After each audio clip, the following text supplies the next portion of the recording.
Okay, welcome to the meeting of March 18th, 2024. Before we begin, I just want to acknowledge that the District of Metchosin conducts its business on the Coast Salish territory of the Shiana First Nation. The District of Metchosin works to be increasingly mindful of its commitment to be more inclusive in its governance with our neighbors. I'd like to acknowledge our neighboring First Nation governance with whom we are committed to building stronger working relationships, the Shiana First Nations and the Suk Nation. Okay, with that, I would like to move to agenda approval. We have two late items. I'd like to put the new business request for a letter of support from the Bilston Watershed Habitat Protection Association to 10B, and then the Business Arising Community Planning Committee recommendations 7A. With that, I'll take a motion to approve the amended agenda. So moved. Moved by Councillor Schuch and seconded by Councillor Gray. All in favor? Opposed? Carried. Thank you. Okay, we're delighted this evening to welcome Honourable Mitzi Dean, the MLA for Esquimalt-Metchosin. Welcome. Thank you very much, Mayor Little, and thank you to Council for inviting me here today. Thank you so much for all the work that you do, and thank you to the staff from Metchosin who take care of us and keep us safe and are so dedicated to our community. And thank you to everyone from our community for being so engaged and coming out and listening to council meetings. And thank you so much for recognising the traditional territory as well. Protocol is really important, and as the provincial representative for Chianu and Esquimalt and Songhees, I continually strive to learn and to make sure that I represent them well provincially as well. I thought what I would do is just take a moment to talk through Budget 2024, talk a little bit about what's happening locally, and then be happy to take any questions.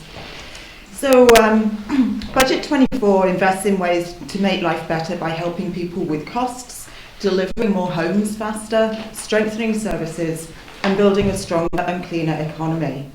This budget will help protect us through the tough times that we're experiencing now and that we know are coming ahead as well, and build a stronger economy that works for people by tackling today's big challenges.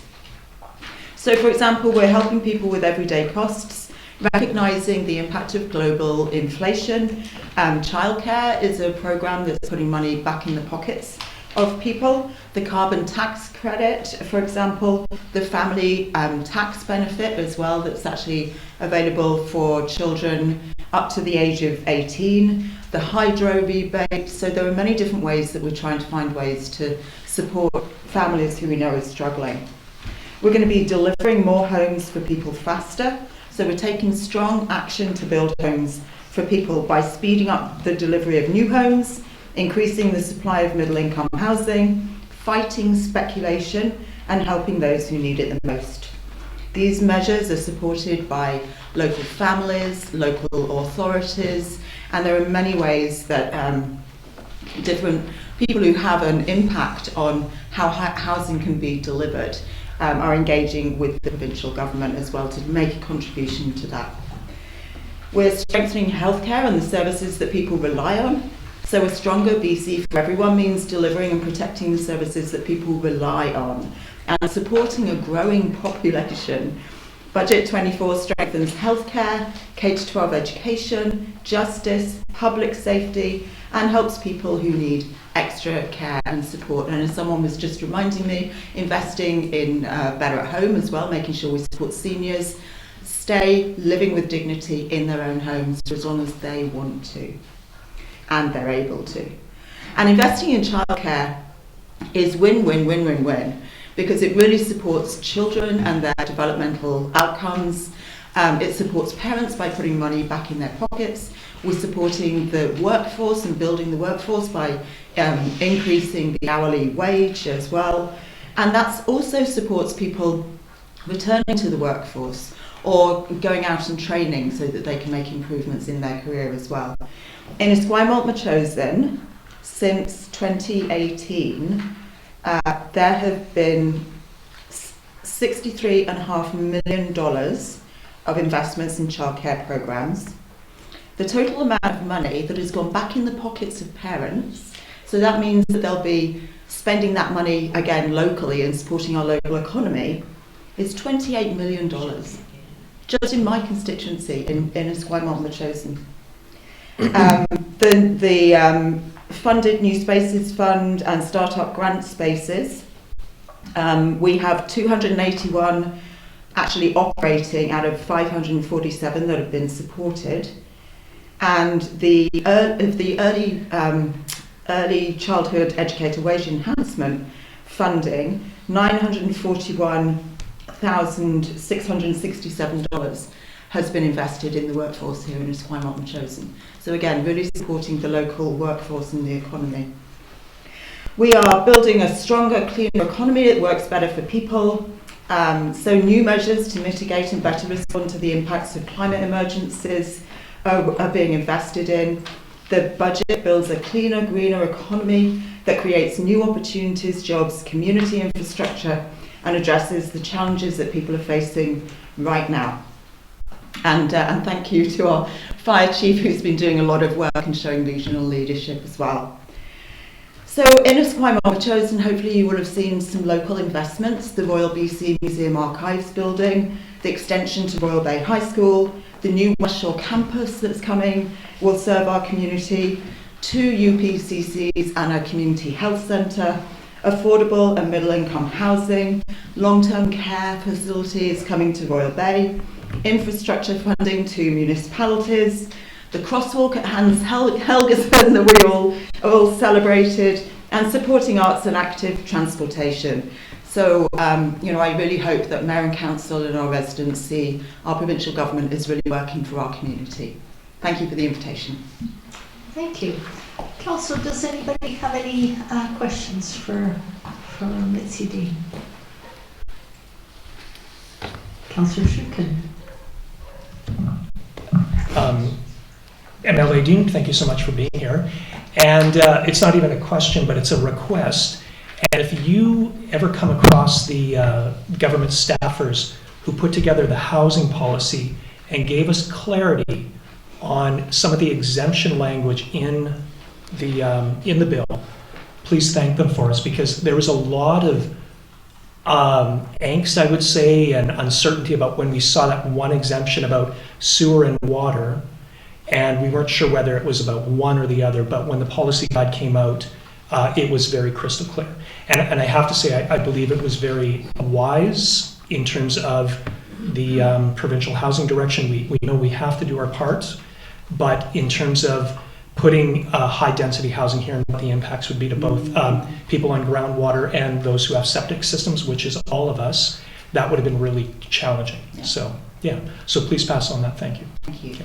Thanks. Okay. Councillor Abb. Yeah, I just wondered, in Isabel Mackenzie's recent reports that were in the paper, she did talking about seniors staying at home as long as possible, and talking about home care, and just mentioned that the senior making around $29,000 would still have to pay $9,000 to have someone come in each day as far as home care. I just wondered how the government, the increase in having seniors living at home as possible was going to help out with that. Yeah, well, the provincial budget 2024 does make an increased investment in the Better at Home programme, and the Better at Home programme delivers hopefully mostly free services to support seniors living at home. But if there was like a more detailed situation that you were thinking of, then we can connect with my office and get you a specific answer. Yeah, the article just mentioned that there was, several provinces, seniors don't have to pay the extra for home care. Did you ever see that coming in our province? Yeah, through the Better at Home programme. And so the budget 2024 came out in February, and we've got a new seniors representative. Mm-hmm. So that recommendation or that conclusion from Isabel might now be out of date because the health minister has invested so much more money in this budget. Okay, thank you. Thanks. Anybody else? Councillor Gray. Yeah, thanks for being here tonight. You know that the Colwood Council, Mayor Kobayashi, is working on a community health centre, a new one to be established in Colwood. And I wondered if you would be able to support his desire and plans to bring salaried doctors there as opposed to contract doctors or fee-for-service doctors. Do you know much about that? Are you aware of the ideas? Yeah, I mean, that's the model that the Minister has negotiated with Doctors of BC, and it took a long time to do that, but recognising, you know, that people need good quality service rather than a business model. And, you know, many doctors, especially new doctors, tell us that, you know, they don't want to be running a small business, they want to be salaried. And then be able to respond to the needs of their patients. So, you know, that's the preferred option, the preferred model. And in fact, our province has invested hundreds of millions of dollars in reaching that agreement and being able to not only retain, but we now have net new additional doctors in British Columbia as well. Mm-hmm.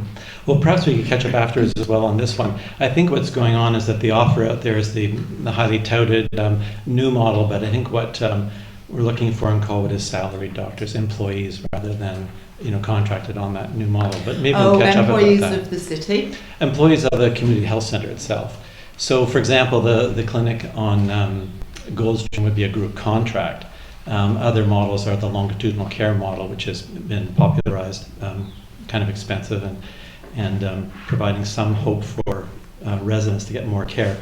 But I think Mayor Kobayashi is looking at a salaried model instead, kind of the traditional community health centre model that we've heard of since so many years ago. Yeah, I mean, I'll catch up with Mayor Kobayashi, and I know that he's had conversations with the Minister as well, and it wouldn't be my place to comment on that, but I will find out more and just make sure that, you know, on behalf of our community, we're seeing a viable and a sustainable model for our community. That would be good. I think it's probably more attractive than some of the other models out there for the reasons you just cited.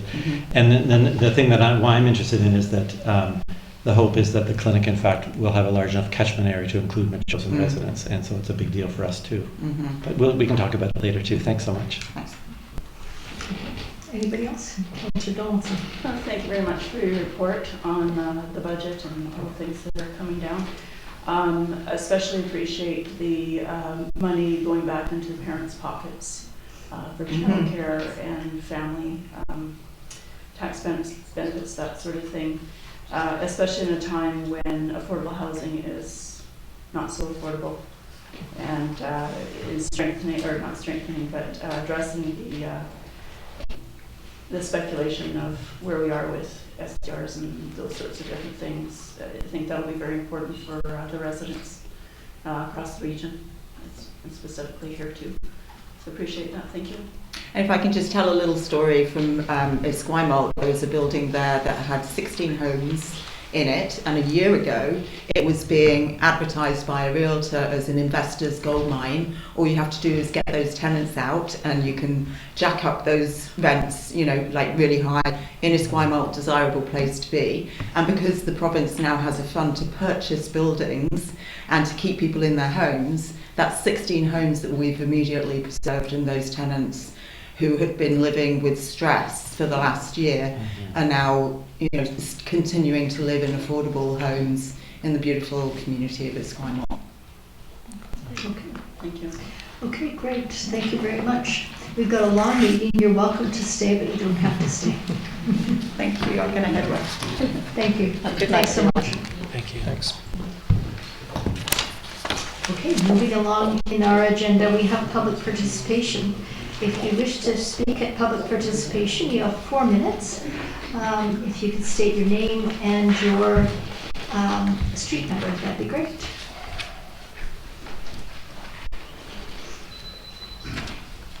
Hi, Jill Armstrong, Alessandra Road. I'd like to speak to the Duke Road Trail. The public is just starting to see the Albert Head Community Group's professional and impressive presentation. I don't think neighborhood groups should be permitted to promote their projects from last to first place by lobbying a councillor and committees. This needs to be an inclusive and transparent process before we spend tax dollars in grants. Main roads should be a priority before secondary roads are considered. My grown children used to walk to Hans Helgeson School along Rocky Point Road. Now you take your life in your hands, as the road is extremely busy with dump trucks and commercial vehicles roaring down it.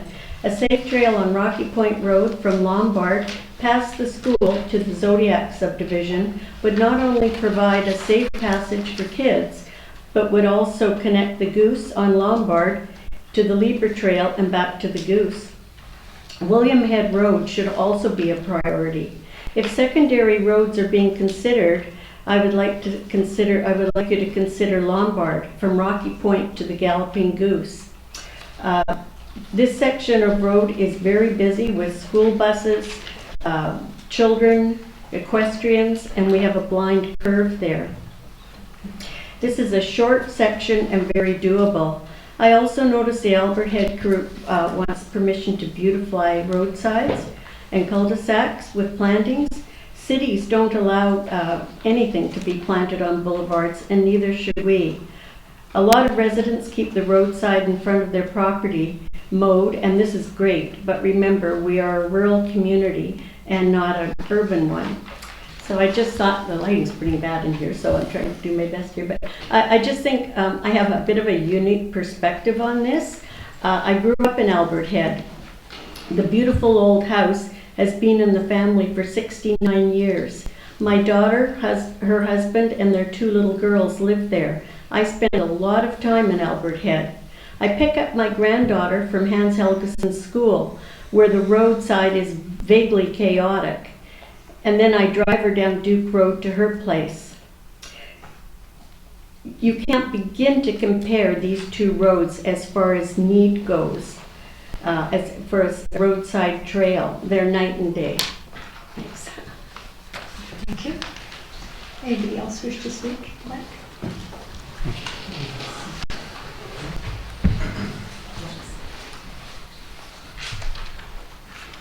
Eric White, 4290 Metchosin Road. I'm disappointed in the way that we often have an echo chamber and we shouldn't be looking for more diversity, but you guys decided to pick Sasha from Seabluff for the Agricultural Advisory Select Committee when he already has a partner on the committee. So now that farm has two representatives. And it would be completely different if it was something like Parks and Trails, where, it's okay to have couples on it, I was supposed, but the agriculture, we're talking about people's businesses and their livelihoods.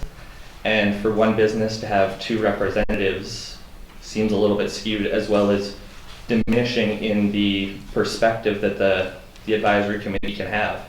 Because instead of having 7 farms represented, our council only gets advice from 5.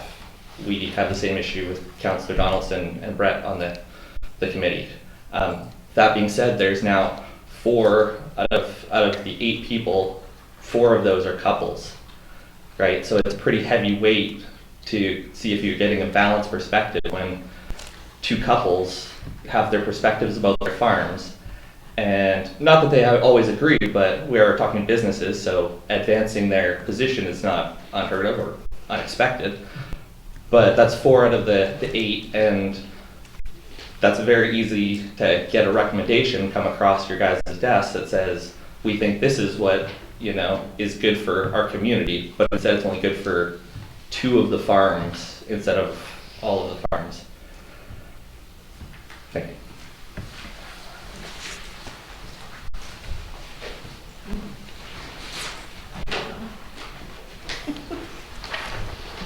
Barb Sawatsky, Cavere Road. Mayor, CAO Payette, and councillors. Regarding the Duke Road East Roadside Trail, which one Smarty Pants friend has dubbed Trailgate, something that I always wonder is how long have the majority of proponents lived in Metchosin? I always find it intriguing when a person moves into a neighborhood and within 5 years or so tries to change change it, even if change isn't wanted by the old timers and the expenses on the backs of all of us. I also wonder why you as a council would wade into a third hornet's nest. With the fire hall and the school eating up our municipal money, why would you seemingly out of the blue spring a multi-use, multi-everything urban proposal on your electorate, which some deem to be not just a want but a need? It sounds as though whoever wrote this hasn't walked along the main roads in Metchosin. The question that maybe you should ask yourselves, what would Morley do if she were still with us? I'm going to say that I pretty much know what she would do. She would insist on pausing the project, calling for transparency, and doing her due diligence to listen to and serve all of the greater community of Metchosin. Morley's birthday would have been last Friday, March 15th.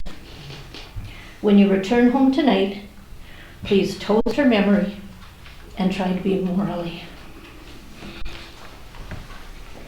Thank you. Anybody else wish to speak on this evening? Good evening, Kiara Kahakawala, resident of Perry Crossroad, and here tonight as president of the Community Association. On your agenda on page 51 is our letter requesting a policy for surveillance in the municipality. This has come about because, as you may know, we have the metal bin, and we have been subject to a lot of dumping with materials that are not suitable for the metal bin. We then have to remove it. There has been instances of some questionable material in there, and it's been a little bit more difficult to get rid of. And so we're at the point where we have tried everything, and we need to have a camera installed. I have worked with, or corresponded a couple of times with CAO Payette, have looked through information from the Office of Information and Privacy, and as long as the district has a policy in place in regards to the requirements, and they're pretty much laid out in the information that I provided, that staff also included in the package, we'll make sure that the camera is focused on the metal bin, so it's not focusing on other wider areas. Information from the camera will be stored appropriately and disposed of appropriately. Should we need to actually use the information that we collect on the camera, because we've had a situation, it will be provided to the RCMP for them to manage properly. It won't be something that we would be doing ourselves. The request is that we would put together the policy, the request is to ask staff to put together the policy, bring it back to council for you to adopt. In the meantime, we will look at installing the camera as well as appropriate signage to make sure that people know that they are being recorded when they are dumping or bringing materials to the metal bin. Our last resort after this would be to remove the metal bin, which there are times where twice a week it needs to be removed. It's so full, so it's obviously a service that the residents are enjoying and using, and it's getting rid of a lot of materials that can be repurposed and reused. Thank you.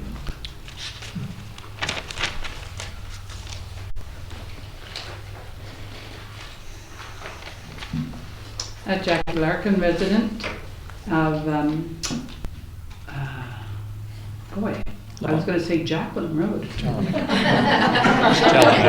Close, I know, but Jelinek. Anyway, sadly the minister has left, because I was hoping that she might respond to this. But I wanted to report to this community, first of all, how much I really appreciate this community's commitment to protect old growth from logging, and to take that commitment to the Union of BC Municipalities, which was a tremendous initiative on your part, and thank you. But I want to report out, and I was hoping Mitzi could respond to this, a very disturbing development within the Ministry of Forests. So I'm going to give a little bit of context first and do it quickly. I've actually got my timer here. I know you'll be timing me, but just so I can pace myself. So after decades of protests, scientific reports, pressure from environmental organizations, and polls that show 80+% of British Columbians want our government to protect old growth, and many Metchosinites, some of whom are in this room, have been part of those protests and part of that communication. I find, and many of us find, that we are being betrayed by our own Ministry of Forests. It's kind of like finding out that Batman works for the Joker. You might recall, some of you, over 3 years ago now, the government committed to implementing the Old Growth Strategic Review, which it had commissioned respected foresters to produce. They committed to implementing every recommendation. After that report came in, they then appointed a technical panel of experts who clarified what key areas should be deferred in terms of logging, which key areas of old growth should not be. And that was also done by very respected experts. Since then, that technical panel identified what a forest should be deferred and which ones shouldn't be, where logging should be deferred. Since then, there has been no transparent data produced by the ministry, no reporting to the public, often with an excuse that they're in discussions with First Nations, and then no reporting on the financial discussions with First Nations that might make First Nations able to make a kind of choice other than allowing continued logging. And then last week, the Ministry of Forests mapping data within the ministry was leaked to the Canadian Centre for Policy Alternatives, Canadian, many of you hear the acronym CCPA. It revealed that the ministry was engaged in what we're calling deferral swaps. Ministry bureaucrats moved over half of the areas of large old growth trees recommended by the advisory panel. They moved them into logging categories and then put massive deferrals into in areas where there were actually smaller trees of less value. So they were moving the key trees into a place where the logging could take place. Well, how much land is affected? Enough to keep the feller bunchers of the logging giants, and that's Canfor, Western Forest Products, West Fraser, Interfor, and others, buzzing for the next 5 to 6 years. It really does kind of underscore, said Ben Parvett, who some of you may have heard of, who reported on this, how the Ministry of Forests for decades has been effectively captured by the industry that it regulates. And what was the response of the minister, Bruce Ralston? He says, well, we're taking action on all the recommendations of the Old Growth Strategic Review, which is what they say over and over again. And deferrals are one step. And that's all he said, to a leaked document. So interestingly, within 3 days, that leaked document had disappeared because we had the link to it. It kind of makes me want to set my hair on fire, what's going on around this, if it wasn't so heartbreaking and such betrayal of future generations of all species to destroy the very last old growth in this province. I would have asked the minister to commit to doing her best, but since she's not here, I'll try to make a meeting with her. But I want all of you to rest assured this will be an election issue, and I hope some of you will join us in that. And I again want to end by really appreciating this council's support for not only for old growth, but for biodiversity. And I beg you to keep up this commitment, which is the cornerstone of how we will be able to protect ourselves, if we will be able to protect ourselves from the ongoing locomotive of climate change that's coming our way. Thank you. Thank you.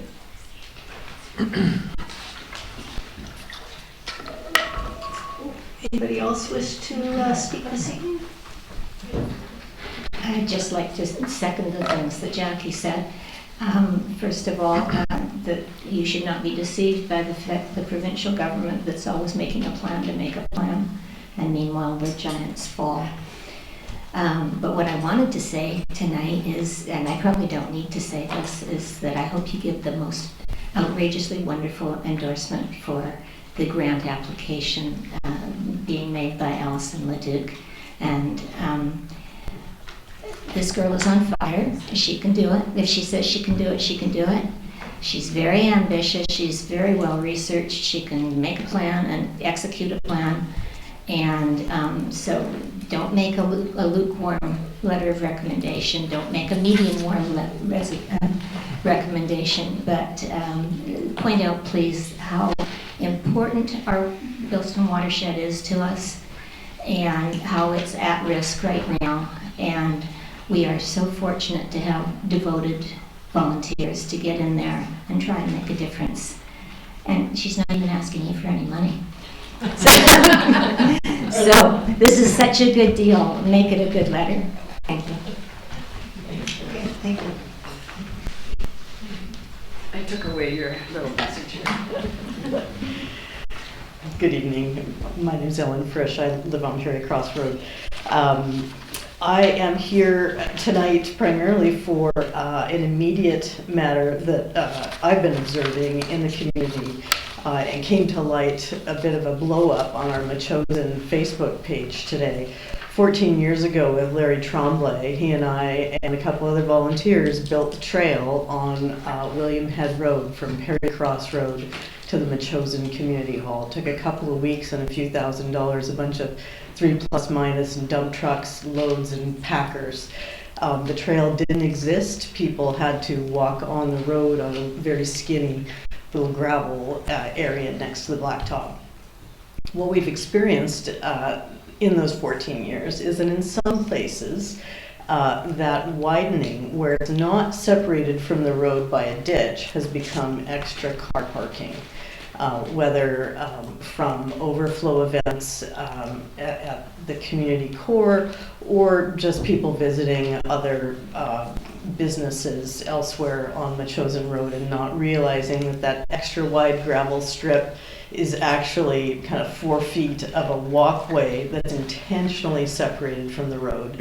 And what the effect is that particularly down here on William Head Road is it forces people, often when people are out walking, myself included, it's on a regular basis, into the lane of travel with traveling vehicles up the hill. You can't cross the road because you'd be facing in a blind area with cars traveling quickly down the hill. So I think what it occurred to me is that I love the trails and our trail network, but we do have these situations where our trails are in such close proximity to the road that it's created parking situations.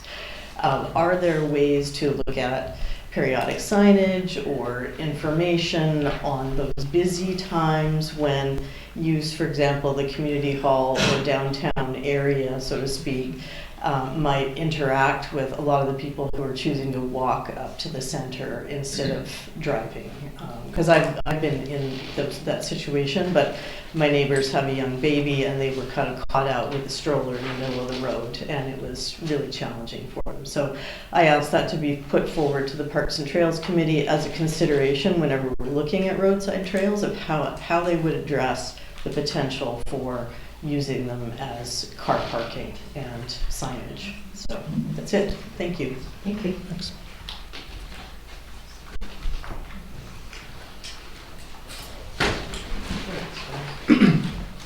Hi, I'm David Shanks. I live on Dutnall Road. I was going to speak to the Duke Road Trail as well.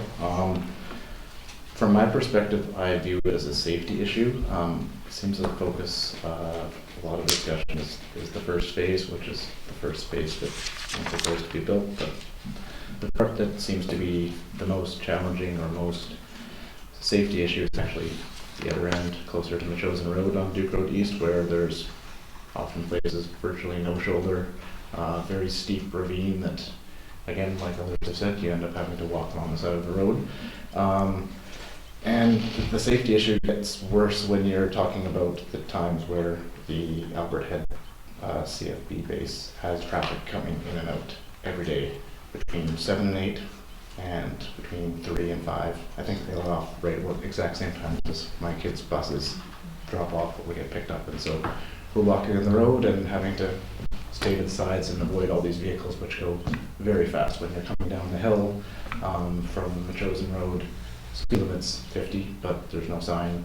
And if you just take your foot off the gas and roll, you can go 80 by the time you get to the bottom. So it's a big safety issue. And to some other comments I heard as well, there are 2 blind corners on Duke Road as well. So that one end at the top of the hill has a very sharp blind corner, and the other end where there's a sidewalk that stops, it also has a very blind corner. And so all of these, I think, would be safety issues that could be improved. Sorry, I have written notes. I hadn't planned to speak.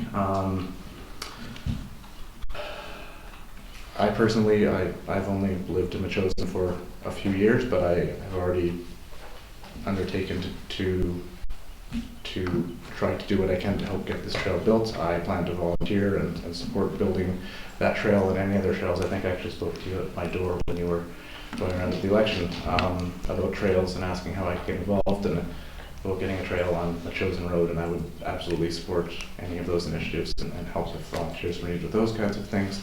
Yeah, I guess that's mostly what I have to say. Thank you. Okay, thank you. Anybody else wish to speak this evening? Hello, I'm David's wife. We both live on Butnall, and most of the residents here, I think, have us definitely beaten as far as length and time frame of living in Metchosin.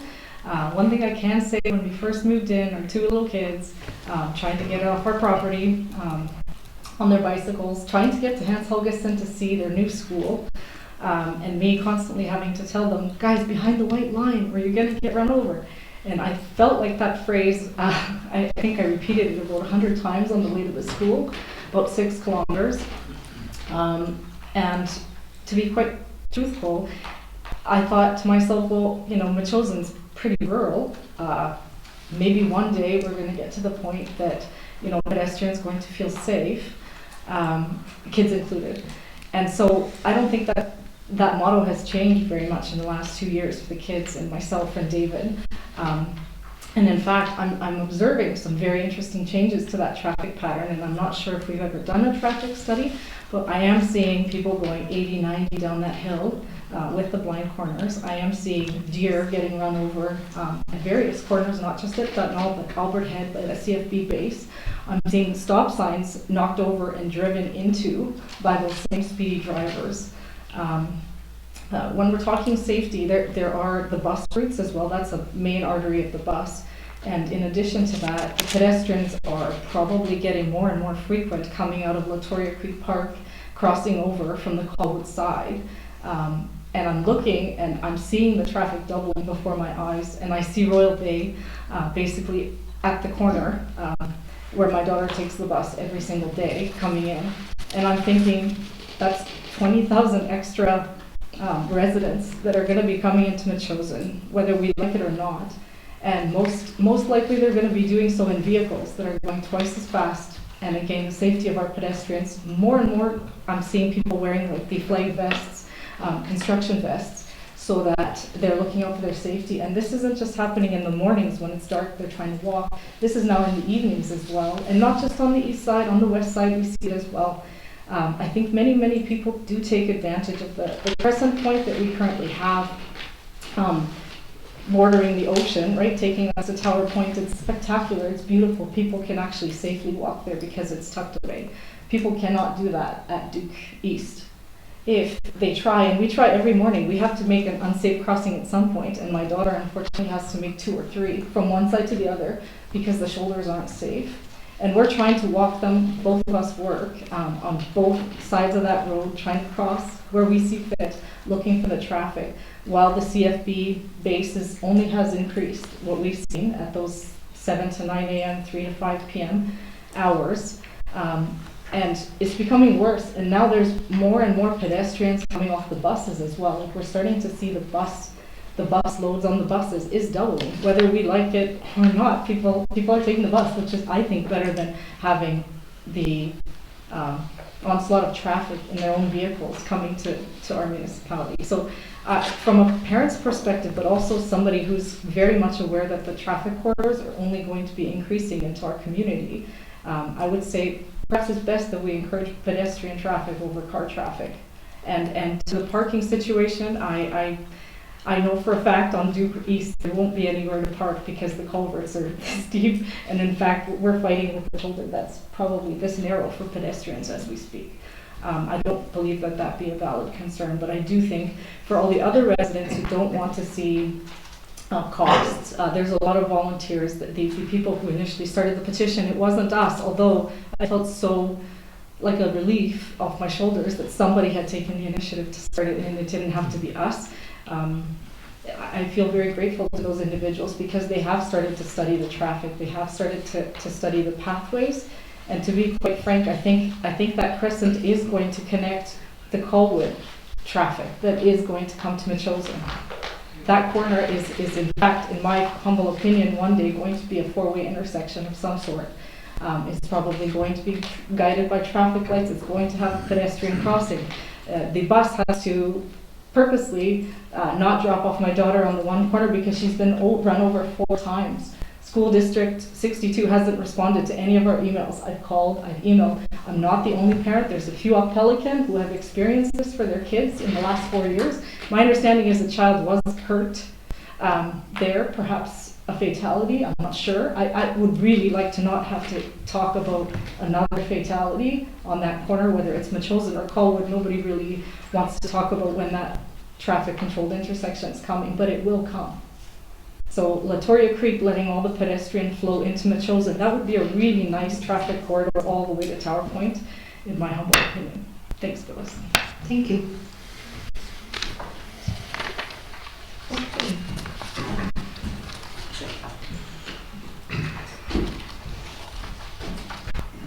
Good evening, Brent Donaldson, Chalister Court. I was on the Parks and Trails Committee about 3 years ago. I was a Trails Coordinator. Sure nice seeing young folks come to a meeting. They may not be the most popular on their opinions or what they feel, but I stood here as a young parent many years ago too. And I totally get the newcomer thing, because I was that in position myself. Certainly there's some challenges on that portion of Duke Road. And one thing, when I was the Trails Coordinator in front of the Rimmer property here, I made a suggestion to our CAO of the day to possibly look outside of Metchosin for input. I worked for the District of Saanich for 31 years. They're a very proactive Parks Committee. Maybe we should just reach out to some of those folks. We have side A, side B. I don't think we're experts here, so maybe it's time we just look outside for some outside input. It could be reduced speed, it could be a 1 lane, it could be delineators. That's a very wide roadway between the 2 lanes, between the center and the curve. So I think we need outside help, honestly. It might not cost us anything. It may cost us a couple days labor for someone at Saanich, but let's just look outside of the box, because we're not doing that right now. Thank you. Okay, thank you. Okay, see no one else wishes to speak, we'll move on with the agenda. Moving to page 5, the adoption of the minutes from March 4th.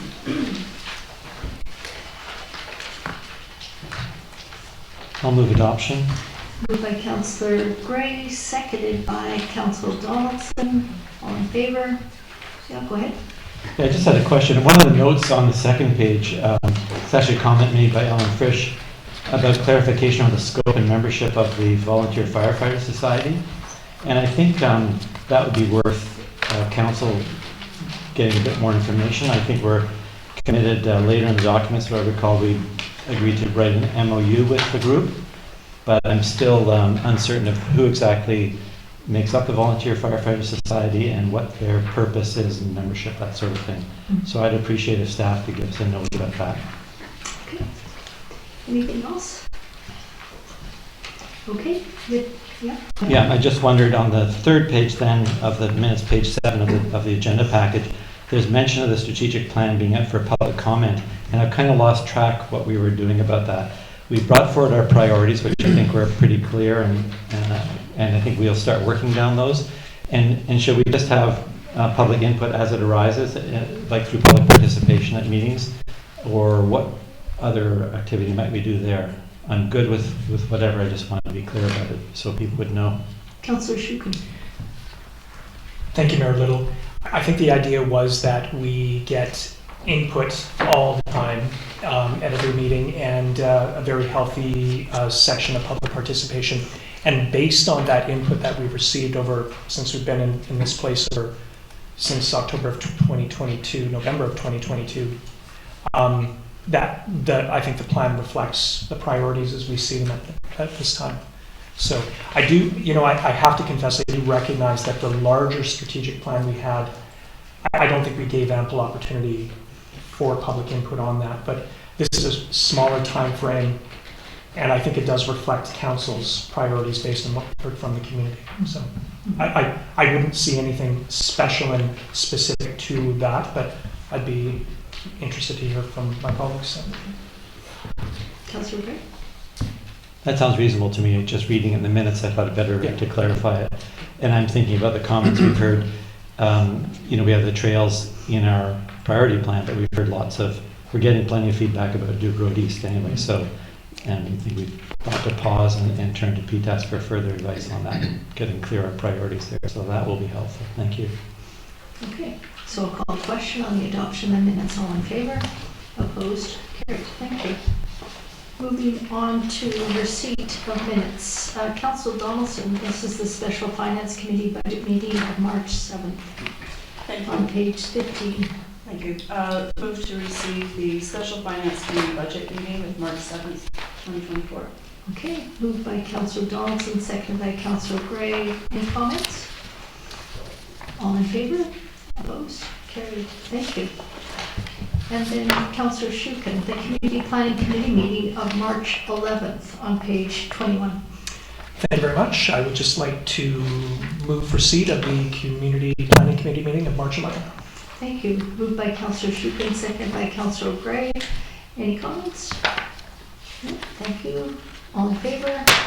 Opposed? Carried. And Councillor Gray, on page 25, the Environment and Natural Areas Committee meeting of March 11th. Move receipt. Moved by Councillor Gray, seconded by Councillor Donaldson. All in favor? Opposed? Carried. Thank you. And then Councillor Eck, the Public Works and Protective Service Committee meeting of March 11th. Move receipt. Moved by Councillor Eck, seconded by Councillor Donaldson. All in favor? Opposed? Carried. Great. Thank you. Moving along to business arising.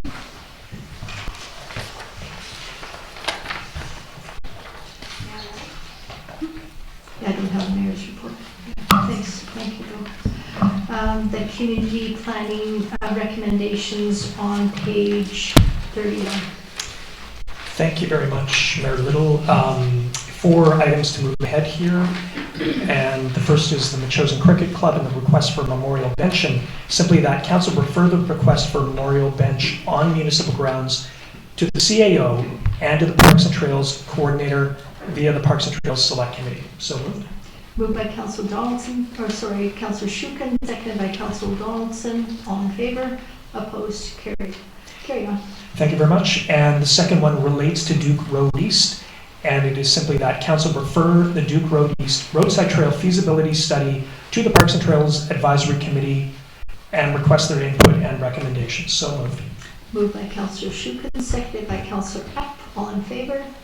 Opposed? Did you want to say something? I just wanted to mention, I think it's important when PTAS takes hold of this question that they do consider the public input that we've been getting and as part of their deliberations. One of the things that we heard from a number of different people the other night and I think said tonight as well is there a way that we can involve the community more? Is there something else that needs to be done? It seems that we've got fairly strong opinions on both sides here. It'd be nice if there would be a bit of a process to bring people together. And so I just want to add that in terms of as PTAS takes a look. Thank you. Thank you. And the PTAS, the chair of PTAS has invited everybody to come to the next PTAS meeting. I think that's tomorrow evening at 7 p.m. in the council chambers. Anything else, Councillor Shukin? And Mayor Little, I do recognize that there are a number of people who have spoken about the trail in a range of different ways. And there's one letter in particular, if there's time, I have some comments and might want to address some of the points in that letter. Awesome. Okay. So with that, I'll call the question. All in favor? Opposed? Carried. And then the master plan. That council refer the Parks and Trails Master Plan to the Parks and Trails Advisory Select Committee requesting their input into updating the process, and that council be specific in the request to PTAS and outline the details of what input is required. I make that motion, but I have a comment or two. Moved by Councillor Shukin, seconded by Councillor Gray. Go ahead. And just want to make it really clear that we're not launching the process. We're just getting input into the process. And there most certainly has to be one and should be a robust process, because I think it's in that dialogue about the objectives of what Parks and Trails Master Plan could be that probably most of the value comes. So, great. Okay, Councillor Gray. And then we talked about a few of these items, but in terms of this being specific, that was Pete Haskett asked us if we would be specific. So there are some notes from our last meeting, which lay out some specifics. But I would say it's the kind of thing is to know what's been done in the, you know, in the, what our OCP now, updating it in terms of what's been done and what's still coming. I think we want to remember there might be a bufferland trail coming at some point in the future, and their thoughts about that, ideas from the group itself. They've got a lot of experience. Someone mentioned electric bikes the other day, and that's a whole new thing that may be on the horizon. There's the Duke Road East and the Rocky Point trails, and then we heard today about Lombard Trail. But getting an idea of priorities and how do we set priorities. So we heard today about things like safety, but I guess there's other things like convenience, connectivity. We talked at the last meeting about connector trails versus the park trails and whether there's a distinction between the two in the planning, and roadside trails. And then there's a few points which Councillor Shuka may be addressing here in the picks that we've received tonight. Thanks. Councillor Shuka. And thanks to Councillor Gray for raising the input we've had from PTASC about being specific. And I do plan on bringing the points that we talked about previously, and also some of the ones that Councillor Gray has raised here, and a few of mine as well. So there will be some direction. And we have applied for an active transportation grant to do a plan. We might want to have some discussion about how that might look and feed into the plan should we actually get the grant. So yeah. Okay. So I will be providing PTAS with some further input. Okay, great. Okay, call the question on the master plan. Recommendations, all in favor? Opposed? Carried. Okay, moving on to well testing. Thank you very much. 3 items here that Council directs staff to include rezoning application requirements in their research on proof of water for subdivision approvals. And the Council directs staff to review the timing and workload of policy versus bylaw under the guidance of the Chief Administrative Officer. And that proof of water be added to the next Community Planning Committee agenda, and that discussion with the Chief Administrative Officer take place. And I believe that, and again, this goes back to a discussion, so by the way, and a few comments if, Go ahead and comment. And we had this initial discussion in October last year where I brought forward the idea of a policy, and we had at this table discussion about whether it's better in a bylaw or a policy. And these elements, I think, just add to some of the considerations that staff might bring forward with that. So. Okay. So these 3 items, a motion on the table, moved by Councillor Shukin, seconded by Councillor Gray. All in favor? Opposed? Carried. Thank you. Councillor Gray, the Environment and Natural Areas Committee recommendations of March 11th. Yeah, this is the motion we discussed at the Environment Committee, and the motion is that Council send a letter to the province supporting the implementation of UBCM resolutions 2023 EB 32 and 2022 NR 38, establishment of local natural areas protection fund and provincial biodiversity law, and the copy of the letter be provided to the Union of BC municipalities. This is moved by Councillor Gray, seconded by Councillor Epp. And I'll just speak to it for half a second to say later in our discussion tonight we'll come across the response by the province to UBCM, and I think it fits nicely with the letter that we have here. Okay, great. Okay, call the question. All in favor? Opposed? Carried. Lastly, Councillor Epp. This is regarding the School Renovation Working Group. I move that Council dissolve the School Renovation Working Group, and that staff provide the final grant summary to Council, and that staff provide acknowledgement letters to the members of the School Renovation Working Group. This is moved by Councillor Epp, seconded by Councillor Gray. Anything else you'd like to add to that? No? Okay. I'll call the question. All in favor? Opposed? Carried. Just, you said it the other night, but probably it's worth saying again tonight, thanks to all the people who are involved in this, Councillor Epp, the Fire Chief, and the group who were working on it at the school itself. Gary Smurfett and Johnny Carlin. Thank you. And I do think. Yeah.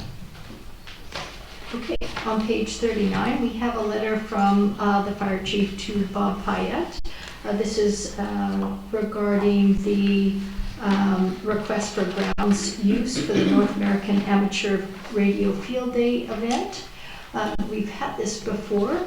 Fire chief, did you want to provide any other information that's not in here? No, I think it's pretty self-explanatory. Okay. Any questions from council? If not, I'll entertain a resolution. Councillor Gray. I move that council approve the use of the grounds, the municipal grounds for the North American Amateur Radio Field Day event. Okay, for June 22nd to 23rd, seconded by Councillor Donaldson. Any comments? Go ahead, Councillor Donaldson. Yeah, I think this is an absolutely wonderful opportunity for this group to come out into our community. Done it a few times. I spoke with them last year, and they're so willing to share their information and their expertise, and you can get involved in, as it says here in the supporting document, to be able to try and connect somebody over the waves. But it's quite interesting. It's quite fascinating. They're very passionate about what they do.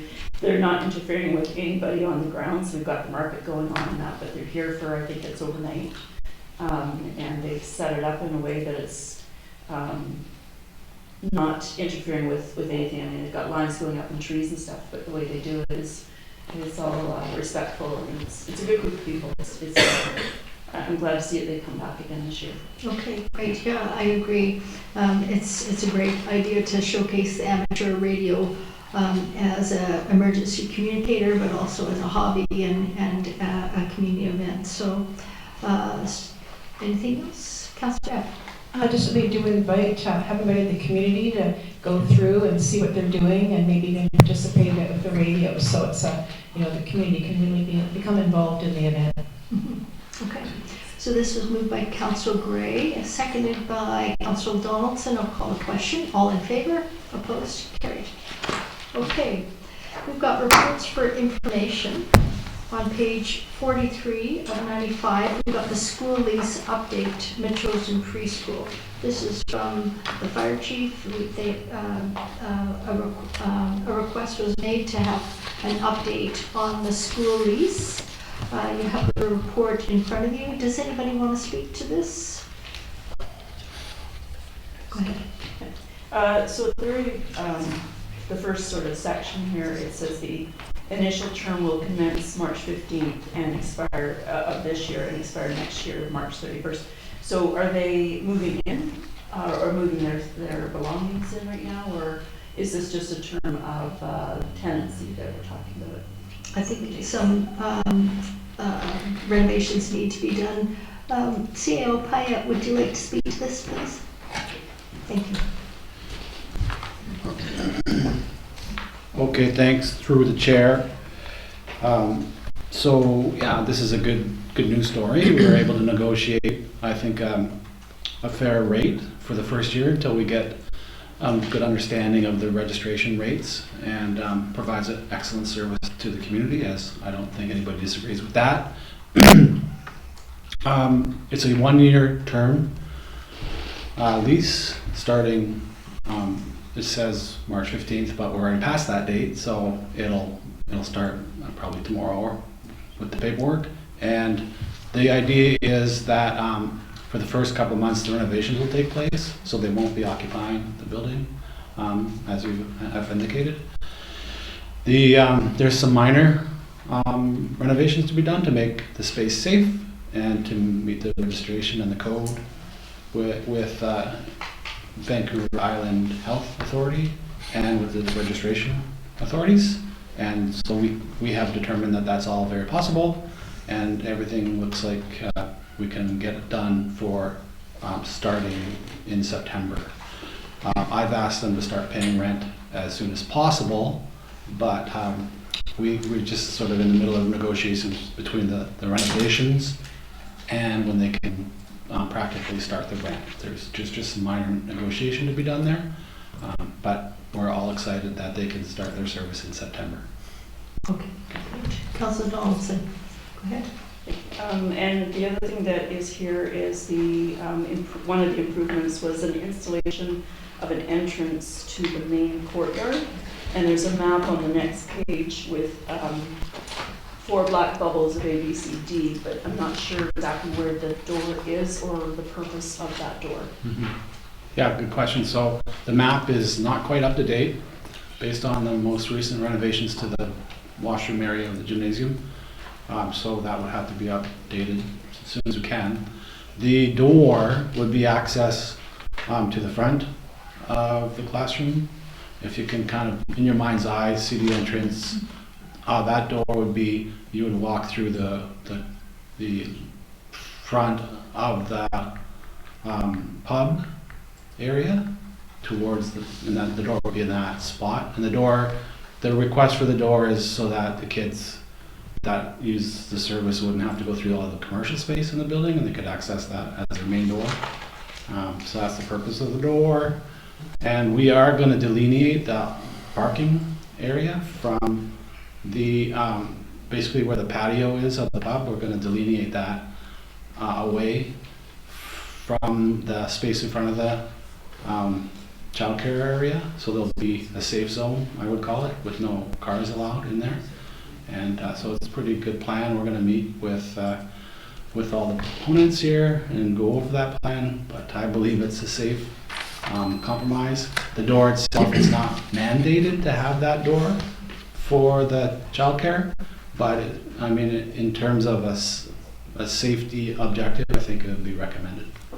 And then the cost of the door would be borne on the service provider. Yeah, I asked for a number of reasons. One is we do have the common hallway that takes us out, which would be like the west side of the building, where there is ample parking. It does get congested in the sort of mile zero parking, which is pick up and drop off, and you've got customers coming into a business. That we've got that common hallway there that is pretty quiet these days. So I don't know what the big plans are for commercial, but that's why I was asking is why are we putting another exit right into an area where it's pretty busy with traffic and children. So whereas the others right where the fence is into the field.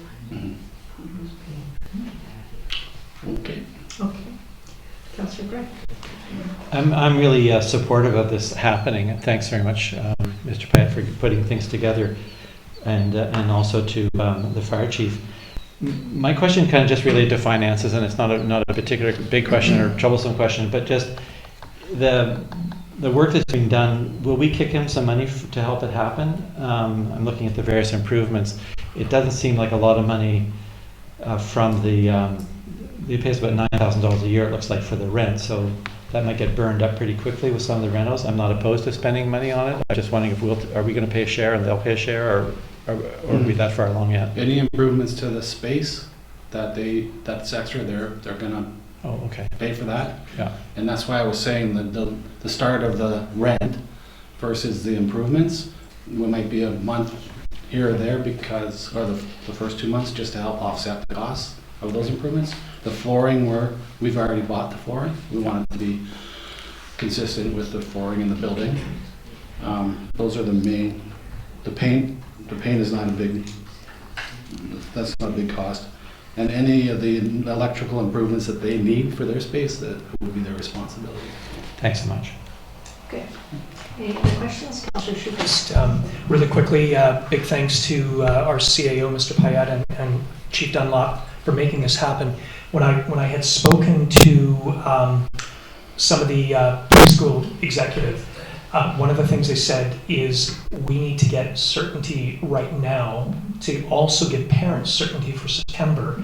And that was a challenge, I think 2 years ago, when they weren't sure that they were going to get to Westmount. They finally did, but they lost a number of potential students, if you will, or kids and parents. So it's great. I think we have certainty now. The other thing that was impressed upon me is that Preschool Society has been around for a long time. So this is great news that we're going to keep it and keep what is essentially an institution in Metchosin. So thank you very much.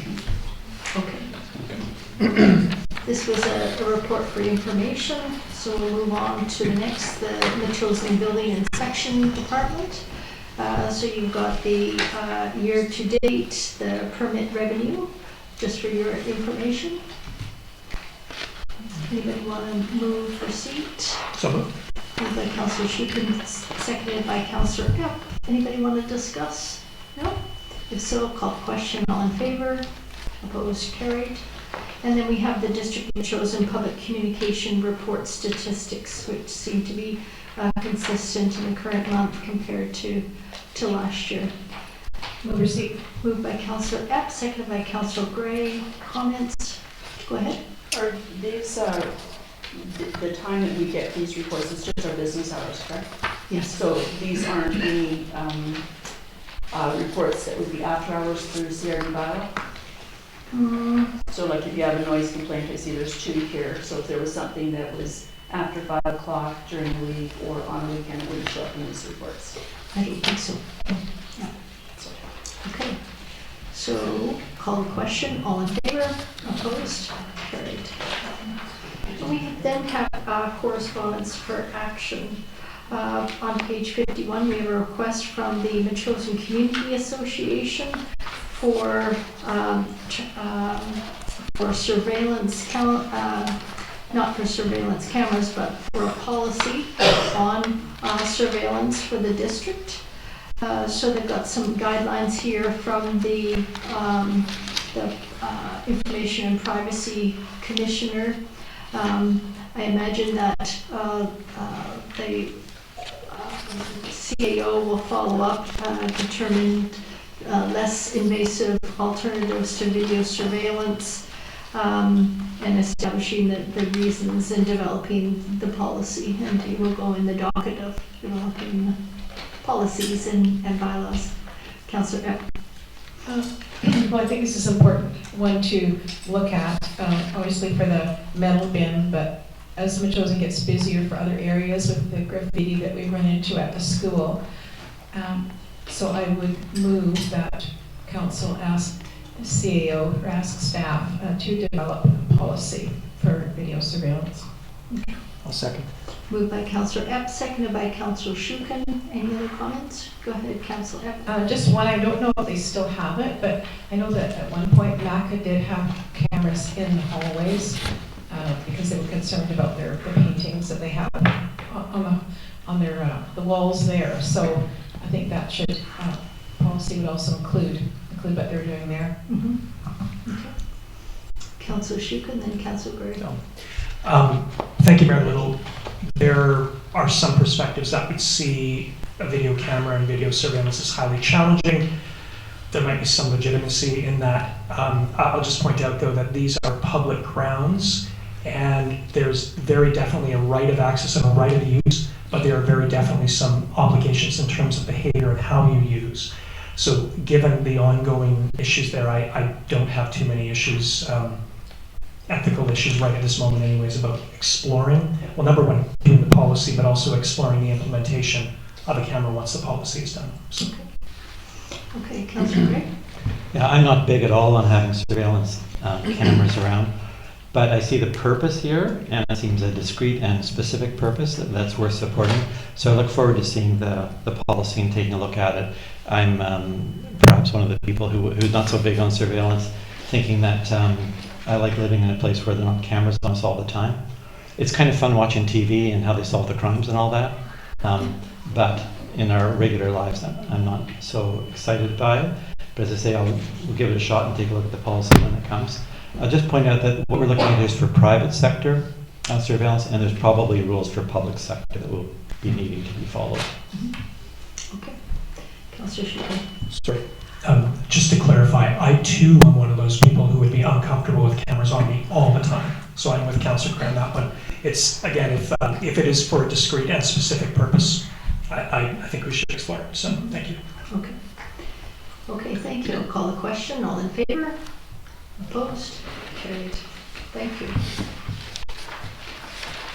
And then we're going to move to the item 10B, which is on pinks. This is the new business, a request for a letter of support from the Bilston Watershed Habitat Protection Association for the Eco Action Community Funding Program. So that's on page 3 of your pinks as well.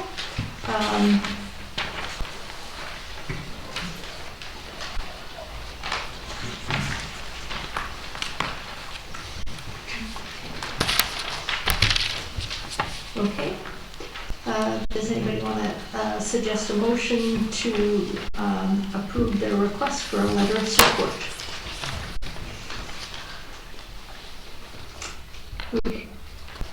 Did you put up your hands, Councillor Shukin? Yeah. So that was moved by Councillor Shukin, seconded by Councillor Donaldson.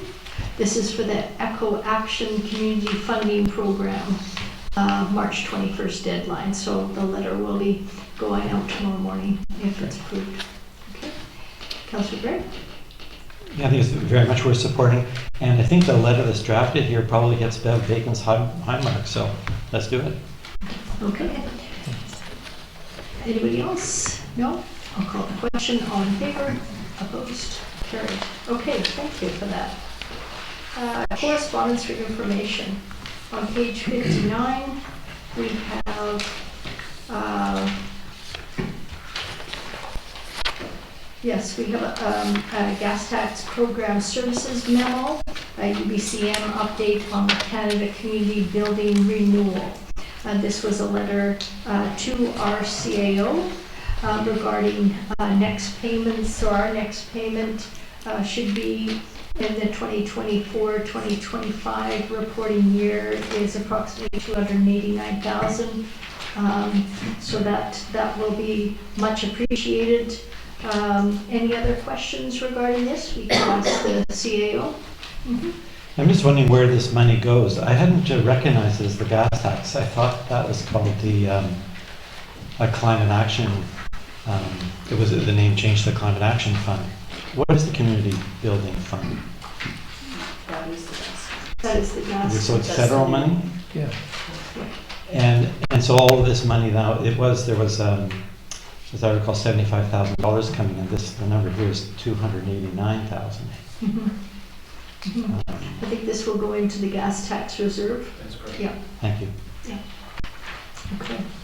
Go ahead. Thanks, Mayor Little. It's great we're getting an update here. I just want to note that the gas tax and this newly named, or not newly named fund, but the current fund we're talking about, one of the eligible areas for spending is active transportation, as I recall. So that might be interesting again should we be successful with this active transportation planning grant that we've applied for. So. Because it's a matching grant. Yeah. Yeah, good point. That's a very good point. Okay. But not only that, the initiatives that might unfold as we go ahead in the future. So. Okay, great. Thanks for noting that. Okay, with that, I'll take a motion to receive. Moved by Councillor Shukin, seconded by Councillor Donaldson. All in favor? Opposed? Carried. Okay, then we've got on page 61, we have a response to our resolutions from the UBCM president. So this was on supporting biodiversity in local communities and for protection of old growths. And certainly I've been thinking since Jackie Larkin spoke this evening on what other kind of motion we could put forward at UBCM, which is more pointed. But I think we should think about that more before the deadline for the UBCM. So does anybody want to discuss this, the provincial response? Go ahead, Councillor Gray. Well, I'm really happy that we put forward these two resolutions, and the other one that was successful was on reducing anchorages outside the Port of Vancouver. I'm disappointed, though, in the responses from the province. They are kind of milquetoast and don't make commitments. They answer the call, but they don't lay out specific actions. But I think that's the nature of the game, and that we just keep working on these things. And your idea of another resolution on one of these other topics makes sense. I appreciate that we've just followed up a moment ago and approved a new letter going out on dealing with the first resolution on biodiversity. So that's that kind of thing. Let's keep moving these things forward, and maybe there's something for UBCM coming. But at the once, we got a lot of attention at UBCM in terms of this moving forward and everybody hearing the ideas, and the province has heard the ideas, and I'm hopeful that as things continue to develop, we'll get more action on climate front and biodiversity front, the old growth forest front. Okay, so perhaps what council could do is put our heads together regarding the provincial response from the Ministry of Forests towards our resolution on the protection of old growths, and see if we can put something forward to UBCM to try and help move that dial. I think that it would behoove us to follow up on our resolution, but follow up on what residents are concerned about as well. Councillor Shukin.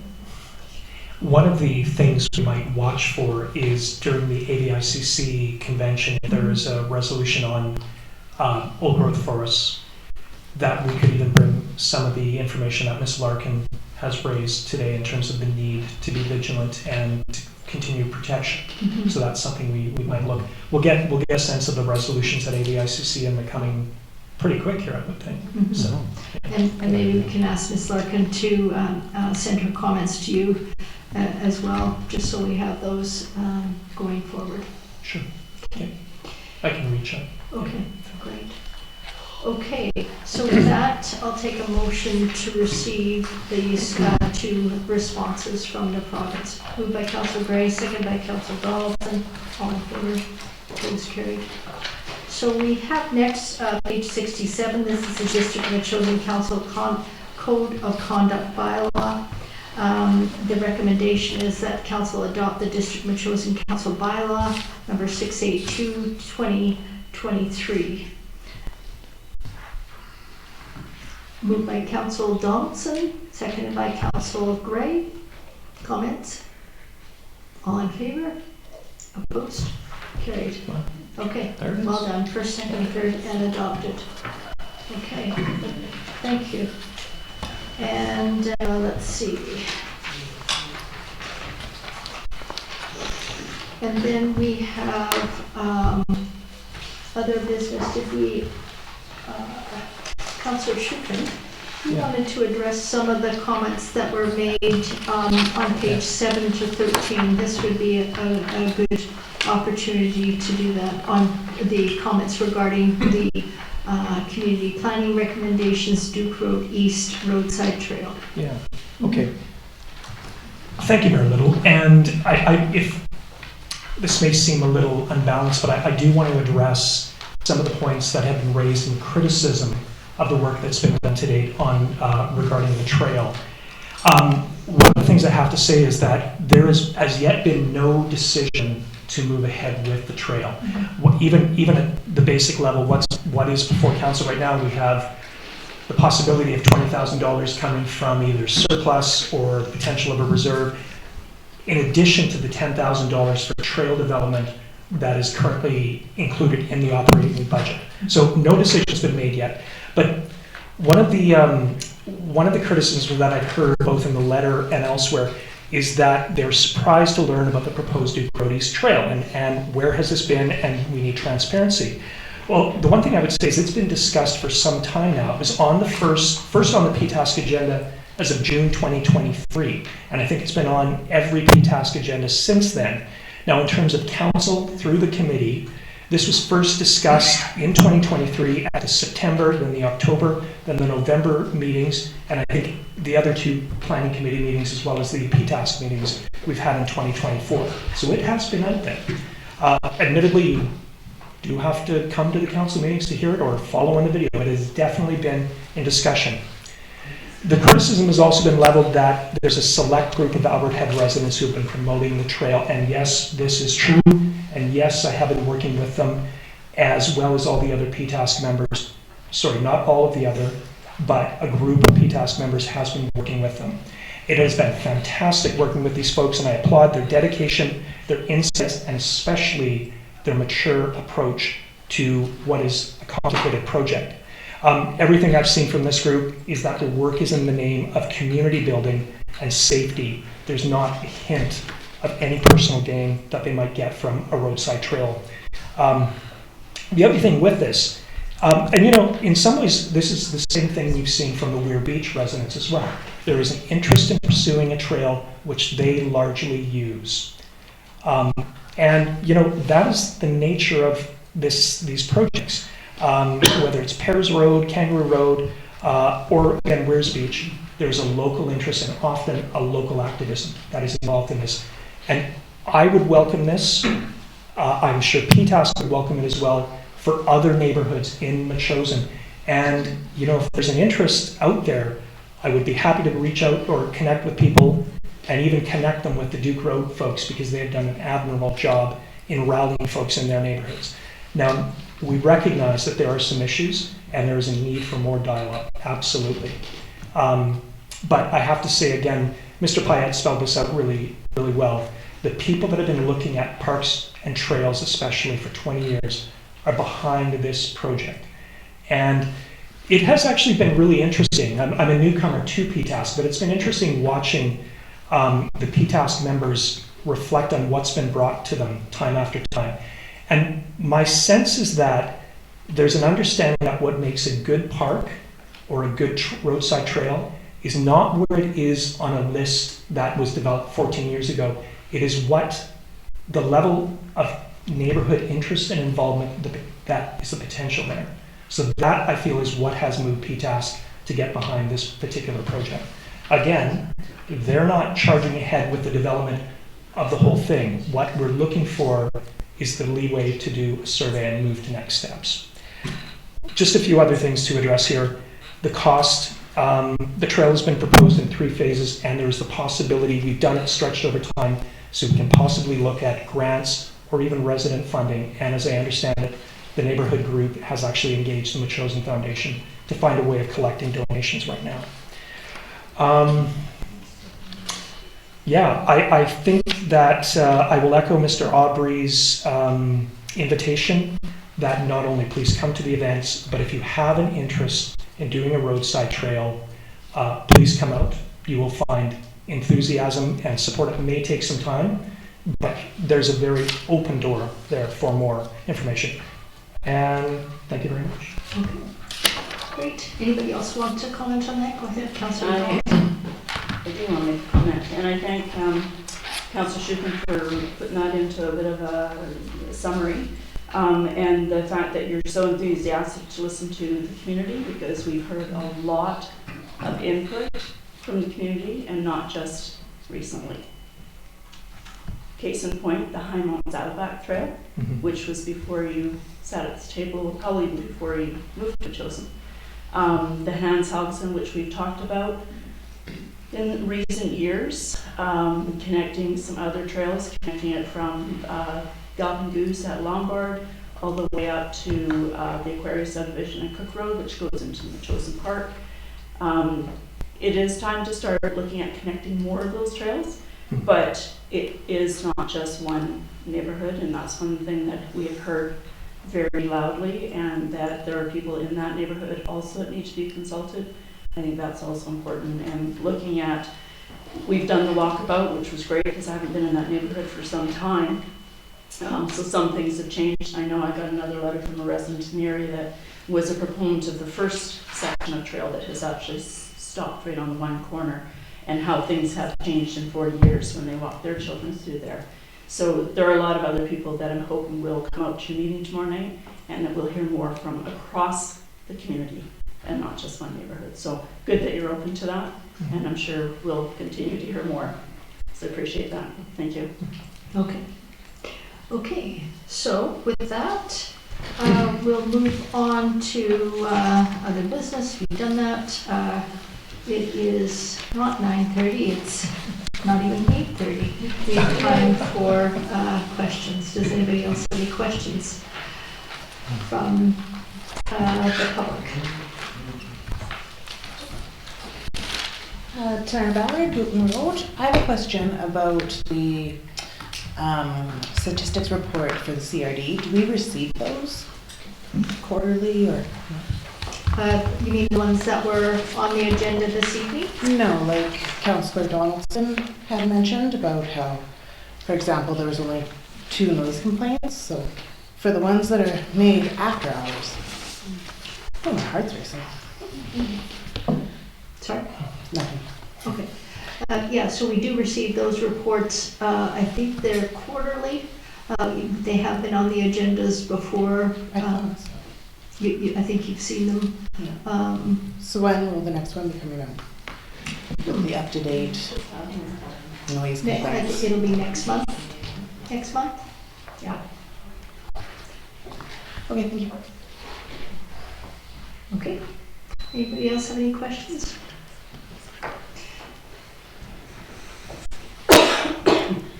Jennifer Burgess, 3837 Duke Road. It's actually a question addressed to a CRD, where I think our mayor sits as our representative. As a member of the seniors board, I have been closely following what we certainly hope will be a major long-term healthcare construction in the area beside the building that's being constructed for the museum. That property, I believe a while ago, was set aside, potentially purchased by the Capital Regional Health Board. And I just have a question, I guess, about how secure and safe and sure we are that that kind of facility will be in that close vicinity to Metchosin, because I think it will be extremely important to our senior population. What I was slightly distressed by, I clicked on to the last Capital Regional Health District Board meeting. It lasted for precisely 7 minutes, and it only passed one item, which I believe was in the $300,000 range, which I think was allocated towards a health building. So my question really is kind of outside of the District of Metchosin matters in a way, but as we have someone who sits on both of those boards, because the health board is identical to the regional district board, if the public isn't aware of that. So I just, I think would like to know that that is continuing to go ahead, maybe not at the speed that it was first intended, because my first concern was there's now a massive business office for sale sign parked on that piece of land. So I guess I'm looking for some kind of confirmation that it's still going to go ahead. So there was an announcement last year, and sort of a ribbon cutting announcement by the province. Adrian Dix was there, Mitzi Dean was there, and Doug Kobayashi. So as far as I've heard, the long-term care facility, adult care as well as a daycare, and I think there were some physiotherapy, occupational therapy as well, as if I remember correctly. I haven't heard that that is not a go. Certainly the funding was there, the land was there, and I haven't heard otherwise. I'll touch base with Mayor Kobayashi. We see him on Wednesday and Friday, so I'll touch base and get back to you. Thank you very much.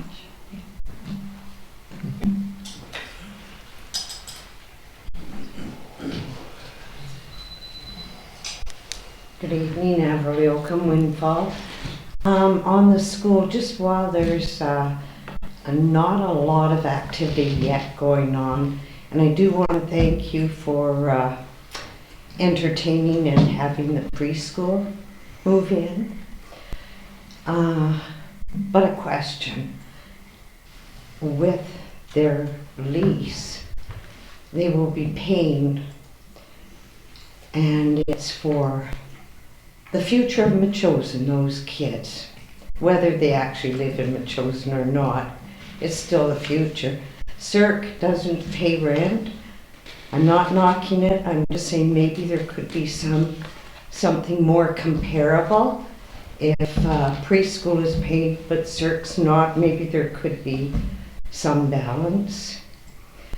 And another question, is Mile Zero paying rent for the patio?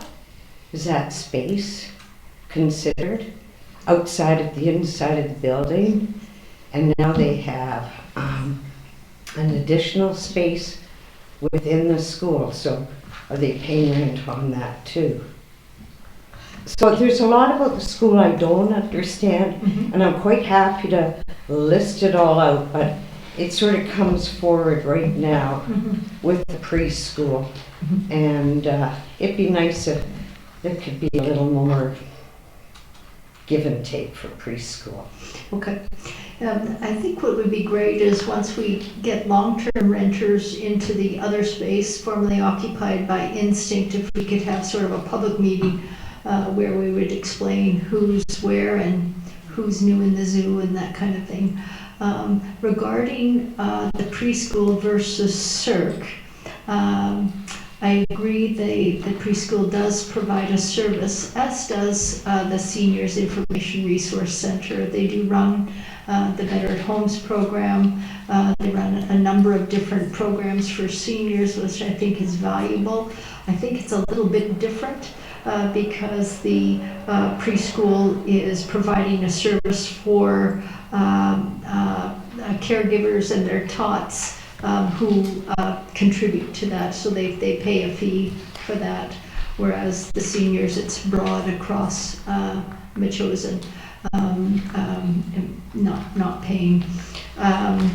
It's a little bit different, but similar, and I agree, more information is always better. Avril. Councillor Shukin, did you have a question? I would think that one of the big differences is that the preschool, there is a revenue stream that comes both to the preschool, to the preschool, and then to us. So. And that's reflected in their lease as well. I mean, we're not charging them a great deal of money. It's reflecting their ability to recoup that from their registration fees. Yeah. Okay. Any other questions? I just comment about Mile Zero, and they are paying rent on the space for their patio and for their extra office space. Thank you. Okay. Any other questions? Okay. You just come Can to the I mic. frame my comment as a question? Just something that occurred to me, and it's not a complaint or a criticism. It is simply a thought. When we're looking at the building, the school, and the various things that are coming in and the possibility of them, it just occurred to me that we're creating a bit of a patchwork quilt. And I don't know if that could be a problem down the road. So it's great. I mean, diversity is good. But if we had one large business or unit that wanted to rent something, and suddenly either having a pub there or having a preschool there, and I'm glad we're doing it. I'm just saying that maybe in the background always think about the fact that what we're looking for is a much bigger client, hopefully with all the others as well. But do you understand kind of what I'm getting at? Just to keep that in mind. Yeah, I think what you're pointing to is there was no overall plan for the building and previous councils have done their best to try and have the space rented out to whomever. Regarding the preschool going in there, remarkably, they do fit the zoning more than some of the others. It is zoned institutional, so the preschool does fit with the zoning. But it is a center, the school, the old school, whatever you want to call it. That site is a site for everyone. It's a multi-use Right, and facility. I get that. So, like I say, I wasn't even thinking in terms of the overall plan. But I think I was thinking in the back of our heads, we should have that in mind, because if suddenly there was something that did want a large portion of it, and say we've taken a room here and over here, just in the back of everybody's mind. Okay. I appreciate that. Yeah, Thank you. thanks. Councillor Donaldson. Yeah, that's a very good point, and I think that's where some people in the community have already expressed that over time of how we use the gym, how it's going to be booked, what's happening with the cage outside. My comment tonight about the exterior door, every tenant comes in and they want an exterior door, but we're going to have this patchwork because we do not have a plan. I know when I've done, not a professional doing architectural stuff, but when I have done plans like that,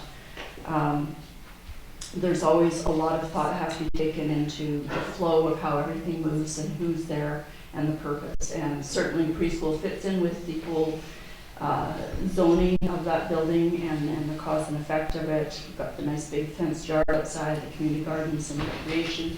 Everything is there for those sorts of things. But so yes, definitely having a plan and not, just throwing up things because people ask for it. But we are the landlords of this property, and the taxpayers own it. So there are lots of things to consider, and we need to really cement that before we start whittling away on some different things and getting under control of it. Okay. Okay, seeing no other questions, I'll call for a motion to adjourn. Moved by Council Schupp and seconded by Council, everybody, Council Donaldson, all in favor, opposed, carried. Thank you. Good night, everybody.